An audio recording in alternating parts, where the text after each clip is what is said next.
इमामुल अंबिया मोहम्मद सल्लल्लाहु अलैहि वसल्लम इस सरजमीन में आने वाले तमाम अंबिया, सहाबा, सालिहीन और मुमिनीन के सरदार और इमाम हैं। तमाम इंसानों की कामयाबी का वाहिद ज़रिया नबी सल्लल्लाहु अलैहि वसल्लम की मुबारक ज़ात और आपकी इताअत है। अल्लाह ने हुजूर सल्लल्लाहु अलैहि वसल्लम की नबूवत और रसालत की हक़ानियत साबित करने के लिए हर तरह के दलाइल और निशानियाँ वाज़ेह तौर पर दिखा दी और इंसानियत को अपने सच्चे नबी की तमाम हुज्जत तमाम कर दिया। आप सल्लल्लाहु अलैहि वसल्लम के नबूवत मिलने और वही आने के कबल ही अल्लाह तबारक व ताला ने ऐसे वाक़यात नमूदार किए जो आपके एक सच्चे नबी होने की दलील थी और एक ज़ी अक़ल शख्स के लिए वाज़ेह निशानी भी।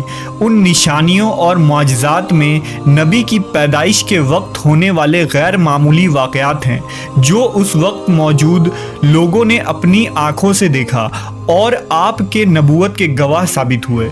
जिस रात अल्लाह के हबीब मोहम्मद सल्लल्लाहु अलैहि वसल्लम इस दुनिया में तशरीफ़ लाए, उस रात मक्का और अरब के लोगों ने बहुत से अजायब और माफूकुल फितरी चीज़ें देखी। ये बातें न सिर्फ इस्लामी तारीख़ बल्कि फ़ारिस के ज़रतुश्तों की तारीख़ में भी लिखी है जो अरब के पड़ोस में आबाद थे। आमुल फील वाले साल अरब में एक रोशन सूरज तुलू होने वाला था जिसकी बशारत नबियों ने सैकड़ों साल कबल दे दी थी और बहुत से लोगों ने पेशन गोई भी कर दिया था। अरब में उस साल ऐसे ऐसे वाक़यात होने लगे जो इस बात की निशानी थी कि एक नबी माबूस होने वाले हैं।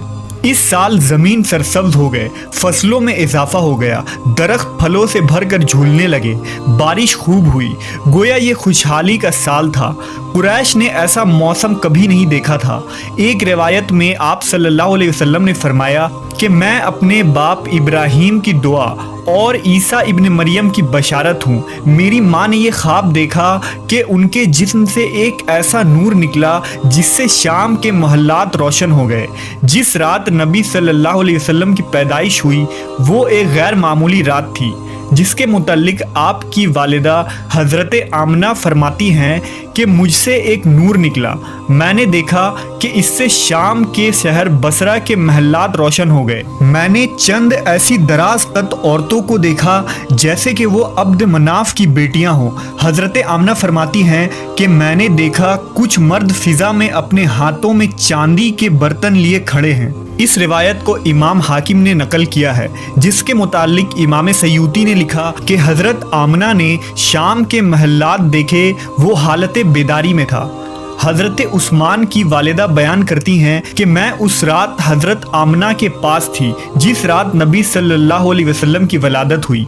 मैं घर में हर तरफ रोशन और नूर महसूस करती थी और सितारे करीब से करीब तर हो रहे थे, यहाँ तक कि मुझे गुमान हुआ कि ये मेरे ऊपर गिर पड़ेंगे। और मैंने खाना काबा को देखा कि वो नूर से मुनव्वर हो गया था। अल्लामा इब्न जौज़ी ने लिखा है कि जब हुजूर सल्लल्लाहु अलैहि वसल्लम की विलादत हुई तो फरिश्तों ने आहिस्ता और ऊंची आवाज़ से ऐलान किया, हज़रत जिब्रील बशारत लाए और अर्श खुशी से झूम उठा। हुरैन अपने महल्लात से निकल आई और अतर निछावर करने लगी। रिजवान को हुक्म दिया गया कि फिरदौस आला आरास्ता करो। नेज़ हज़रत आमना के घर में अदन से परिंदे भेज दो जो अपने चोंचों के ज़रिया मोती बिखेरे। हज़रत आमना के इर्द गिर्द फरिश्ते खड़े हो गए और उन्होंने पर खूब फैलाए। नेज़ तस्बीह और तहलील करने वाले फरिश्ते इस कसरत से उतरे कि तमाम बहरोबर और नशीबो फराज भर गए। उलमा व मुहद्दिसीन ने लिखा कि आप सल्लल्लाहु अलैहि वसल्लम जैसे ही इस दुनिया में तशरीफ़ लाए, खाना काबा में खड़े वो बुत जिसकी कुरैश मक्का इबादत किया करते थे यानी लात, उज़्ज़ा और हुबुल, तमाम बुत मुंह के बल गिर पड़े। जबकि कुछ मुहद्दिसीन ने लिखा कि उस रात दुनिया के तमाम बुत औंधे मुंह उलट गए। शबे वलादत कसरा यानी ईरान के बादशाह के महल में ज़लज़ला आ गया। उसके 14 कंगरे गिर पड़े, बहर तबरिया खुश्क हो गया और फारिस का आतिश कदा जो 1000 सालों से जल रहा था उसकी आग भी बुझ गई। ये वो वाक़यात थे जो एक नबी के आने की खबर दे रही थी। हज़ारों सालों से की जाने वाली पेशन गोई उस रात मुकम्मल हुई और रहमतुल्लिल आलमीन की पैदाइश से हज़ारों सालों से की जाने वाली पेशन गोई उस रात मुकम्मल हुई।